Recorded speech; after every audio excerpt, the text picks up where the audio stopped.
Le Cameroun n'est pas un pays tribaliste, mais le Cameroun est un pays tribalisé. Tout à fait, c'est bon. Il vous a donné tous les éléments. Mais est-ce que vous pouvez concevoir dans un pays que l'essentiel des postes de souveraineté soit tenu par une aire géographique? C'est pas normal.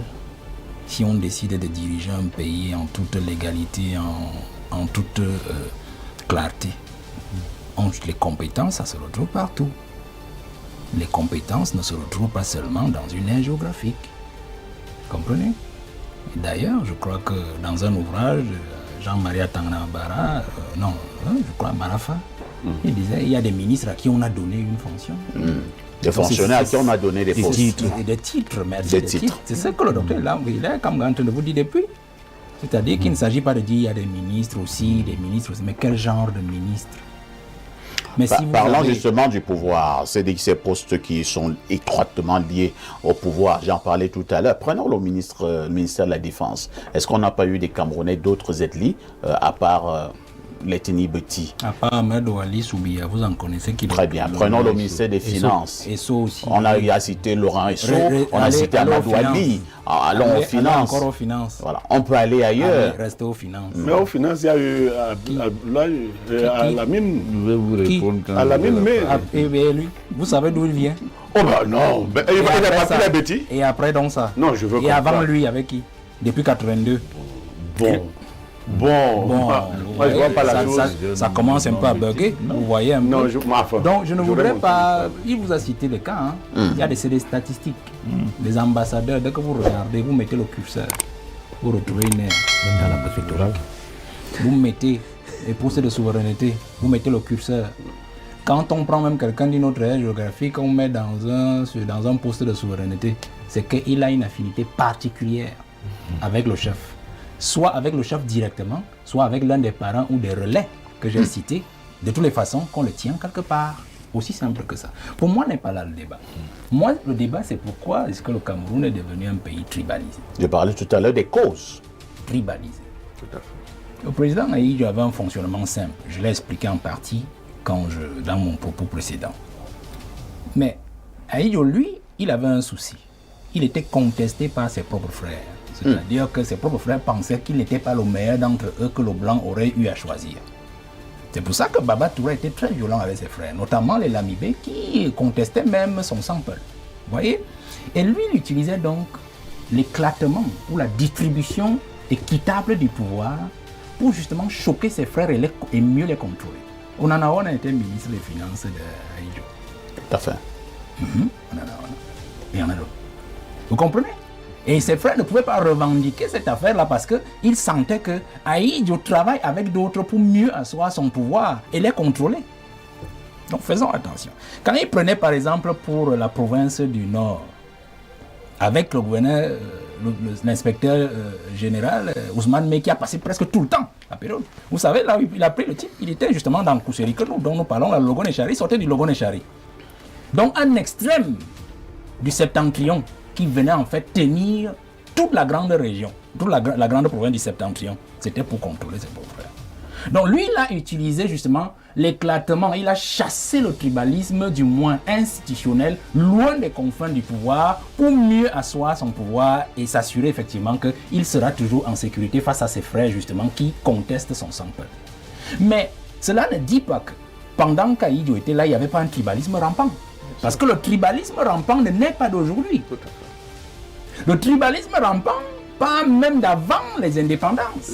C'est-à-dire qui a été imposé par le colon. Scinder, couper certaines provinces des autres. Parce qu'en fait, le Bamileke, pour arriver à Yaoundé, avait besoin d'un passe, vous appelez ça comment? C'était un laissez-passer. Parce qu'en fait, c'était reconnu comme un pays de rebelles. Donc pour traverser Bebdala, ce pont-là même n'existait même pas encore. Le pont-là, on passait à la nage ou bien pas des pirogues, pas des bacs. Pour traverser cet endroit-là, la Sanaga, il fallait avoir justement un laissez-passer. Voilà les causes, les premiers fondements du tribalisme, c'est-à-dire que les populations des autres régions regardaient déjà à partir du laissez-passer les gens de l'Ouest comme des gens dangereux. Parce que le blanc leur dit, c'est des rebelles, ils contestent le pouvoir. Et vous, vous êtes à Yaoundé, c'est le siège de l'institution, vous avez tout. Vous êtes à Douala, c'est le siège de... Vous avez tout. Il faut craindre ces gens. Pour partir traverser le pont du Mungo, le Bamileke avait besoin de laisser passer. Ça, c'est ce qu'il faut dire aux Camerounais. Les fondements donc, du tribalisme partent de là, c'est-à-dire la crainte de certaines tribus envers les autres. La crainte du Camerounais envers un autre, à l'égard des autres. Cela a donc rampé jusqu'en 82. Et bien lui, il a transformé l'affaire, c'est-à-dire en se disant, je suis du centre-sud-est, puisqu'il y avait encore une seule province. Comment faire pour me maintenir? Il a inversé la logique politique d'Ahidjo. C'est-à-dire que, pour empêcher ses frères d'accéder au pouvoir, il leur a tout donné. Et il a plutôt fait des autres, des aigris, qui vont toujours prier au quotidien pour que lui, il tienne le pouvoir afin de les délivrer de la même mise de ses propres frères au pouvoir. La logique aujourd'hui, quand vous vous plaignez, vous dites que les boules ont tout, les boules ont tout, les boules ont tout. Nous voulons le chassement, nous voulons chasser les boules du pouvoir, nous voulons chasser. Bien, être tranquille. Parce qu'en fait, quand vous dites les boules ont tout, nous voulons chasser les boules du pouvoir, lui, il sait que ses frères boules sont en insécurité et savent qu'ils n'auront de pouvoir que tant que lui sera au pouvoir. Et donc, ils vont jouer des coups pour le maintenir. Voilà la logique simple du président Paul Biya. Donc, il a institutionnalisé le tribalisme, ce que l'aîné docteur Kamga appelle le tribalisme d'État. Pour que ses frères soient toujours insécurisés par les revendications des autres tribus lésées. Et que justement ses frères travaillent au quotidien pour le maintenir au pouvoir. Aussi simple que ça. On n'a pas besoin d'expliquer de midi à 14h. Les propos haineux donc ne sont rien d'autre que la conséquence de l'exacerbation du tribalisme qui en fait a encore un autre petit enfant qu'il a accouché, c'est-à-dire la malgouvernance. Puisqu'ils doivent maintenir l'hégémon suprême au pouvoir, ils sont obligés de piquer dans la caisse pour lui faire plaisir.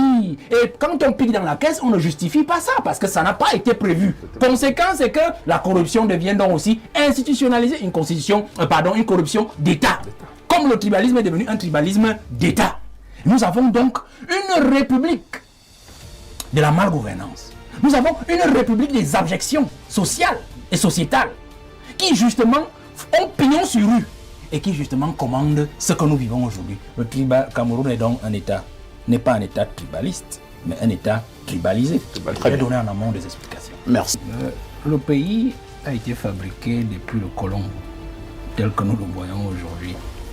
Et Ahidjo n'ayant rien inventé, Biana non plus rien inventé, mais il a sophistiqué à sa façon et retourné, je l'ai expliqué tout à l'heure.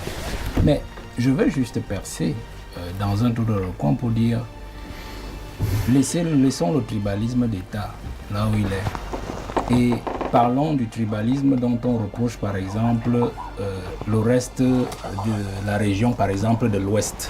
La région de l'Ouest et tous les ressortissants de l'Ouest. Je m'amuse parce que je vois que vous tournez autour de ça mais vous ne voulez pas parler du problème. Quel Parce problème? que vous voulez parler, vous voulez qu'on dise que le Bamileke est un tribaliste. Qui a dit ça? Depuis que nous tournons... Ah ben moi je ne fais pas une émission sur le Bamileke. On dit le Bamileke. Non, c'est mon argumentaire, c'est mon temps de parole. Mais pourquoi vous soupçonnez qu'on tourne? C'est mon argumentaire et c'est mon temps de parole. Bon. Alors vous tournez depuis et je vois comment le docteur Hilaire Kamga est mis dans ses petits souliers.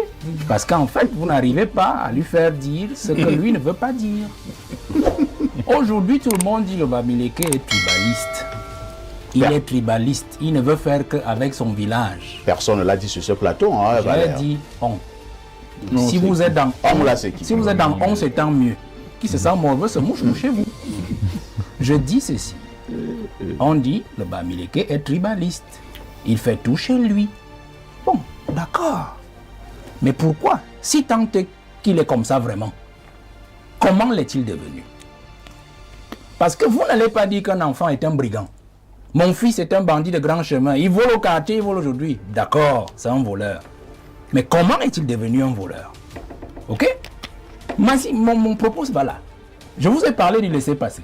Et d'ailleurs, un de nos téléspectateurs a ajouté un élément. Non, il ne m'a pas recadré. Il a ajouté l'élément du Bassa aussi. Ouais. Parce que je suis resté focalisé sur le Bamileke. C'est-à-dire l'homme de Bafang particulièrement, puisqu'il s'agissait du... Vous voyez? Alors, partez du laisser-passer. Ils se sont sentis frustrés dans l'histoire. Vous comprenez? Le professeur a parlé... C'est vrai quand même que Valère Bessala, je vous repasse la parole. Vraiment, l'émission de ce matin ne pose pas un problème Bamileke. Il faut que ce soit très bien compris. Maintenant, je vous repasse la parole. Le professeur a parlé des capitaines d'industrie. D'accord? Le ministre Kodok, en 1966-1968, je parle sur votre contrôle, professeur, il était ministre de l'économie, quelque chose comme ça d'Aïdjo. Il avait justement, c'était un dossier que le président Aïdjo lui avait confié. Et c'est lui qui est en fait l'instigateur des capitaines d'industrie qui relèvent particulièrement d'une certaine aire géographique, c'est-à-dire de l'Ouest. Parce qu'en fait, il ne faut pas comprendre. Il faut comprendre que Aïdjo avait le souci d'équilibrer l'injustice qui avait été aussi faite à cette région-là du fait du maquis. C'est-à-dire ces gens qui avaient été réduits socialement dans leurs petits souliers comme étant des gens qui ne peuvent pas aller partout dans le Cameroun comme tous les autres Camerounais. Ils avaient besoin de laisser passer. Comme l'ambassade. Vous comprenez? Donc je veux dire vous faire comprendre que la logique tribaliste, quand j'ai dit que l'État a été tribalisé, quand je dis l'État a été tribalisé, il y avait déjà, je ne vous permets pas professeur, il y avait déjà. Monsieur Bessara, il y a une ambiguïté fondamentale dans votre propos. Le laisser-passer n'indexe pas une communauté. Le laisser-passer est un instrument de sécurisation. Non, à cette époque-là, c'était clair. Laissez, monsieur, je te laisse passer un instrument de sécurisation. C'était pas vrai. Je sais que le professeur est dans de la mauvaise foi. C'est ça. Et je peux le comprendre parce que peut-être il lui manque un certain élément, c'est-à-dire la gestion administrative de terrain. Je rentre dans un domaine qu'il connaît pour prendre l'exemple et retomber sur le cas. Dans le domaine des pêches, le droit de la mer, les filets maillants, quand on donne une certaine mensuration pour les filets à jeter dans la mer, c'est parce qu'on recherche, on veut que le pêcheur ait un type de poisson et en évite un autre pour perpétuer les races halieutiques. Vous comprenez? Je rentre dans la technique administrative de terrain. Quand on instaure le laisser-passer, certes, il peut dire que ça concerne tous les Camerounais, mais on sait qui ont recherché à recaler. Vous comprenez? Qui ont cherché à recaler? S'il vous plaît, s'il vous plaît. Je reste donc dans mon sujet. Je sais que vous avez parfaitement compris. Je reste dans mon sujet pour dire que Kodok, qui a dans ce dossier d'Aïdjo, est chargé théoriquement de régler un problème, une injustice, c'est-à-dire ces gens de l'Ouest, particulièrement parce que le Bassar, Kodok lui-même est Bassar, donc on peut déjà penser qu'ils étaient fondus dans l'air du centre. Vous comprenez? Ces gens de l'Ouest-là doivent se sentir quand même concernés aussi dans ce pays, même si politiquement on les met de côté. Regardez par exemple ce qu'on fait en Dormont. Regardez particulièrement ce qu'on fait en Dormont. Qu'est-ce que vous voulez démontrer, Valère? Que le Bamileke a toujours été exclu du pays? C'est ce que vous voulez démontrer? Je suis en train de démontrer que le tribalisme que vous reprochez à l'homme Bamileke est une réponse à un tribalisme rampant, institutionnalisé depuis la colonisation. C'est ce que je suis en train de vous dire. C'est ce que je suis en train de vous dire. Donc je veux que vous compreniez cela aujourd'hui. Et que le dossier économique de Kodok vise justement à tempérer leur esprit d'exclusion. Et si nous allons un peu plus loin, vous vous retrouvez aujourd'hui avec ces gens qui justement revendiquent le pouvoir. Et on veut toujours les ramener à une affaire de... Les Bamileke disent que c'est leur tour. Quand les nordistes disent que c'est leur tour, est-ce qu'ils ne sont pas tribalistes aussi? Vous comprenez? Peut-être qu'ils usent des moyens qu'ils ont reçus, ou du moins des moyens qu'ils ont développés pendant leur exclusion politique.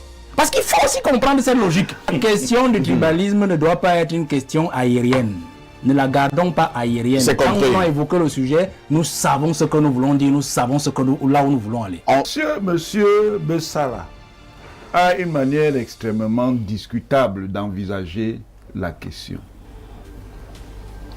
Je vous ai dit que la dynamique de l'État au Cameroun ne se limite pas aux positions gouvernementales, aux positions institutionnelles, par exemple du type député-sénateur, aux positions politico-représentatives. Elle s'est étendue aux positions économico-politiques. Et quand je vous le disais, je ne vous le disais pas ça pour rien. Qu'est-ce qui se passe?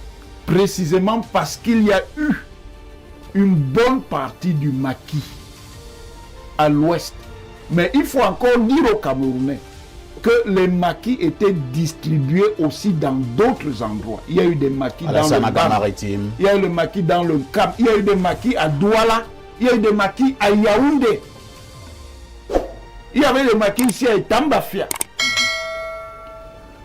donc régler les problèmes du contrôle politique de cette région, le président Ahidjo a donc envisagé des politiques permettant de renforcer les milieux économiques de l'Ouest. Et cela, il faut le savoir, a été fait au détriment d'autres milieux économiques, notamment les milieux économiques Sawa, comme on dit aujourd'hui, qui étaient fort présents dans le Mungo et qui ont été détruits par le maquis. Il a donc d'abord créé donc cette élite. Quand il va se rendre compte que cette élite a atteint certaines forces, il va créer une deuxième élite venant du Nord, toujours dans le jeu d'équilibre dont M. Bessal a parlé. Tout ça pour dire que ce sont des mécanismes d'État, de régulation en fonction d'un équilibre de tension.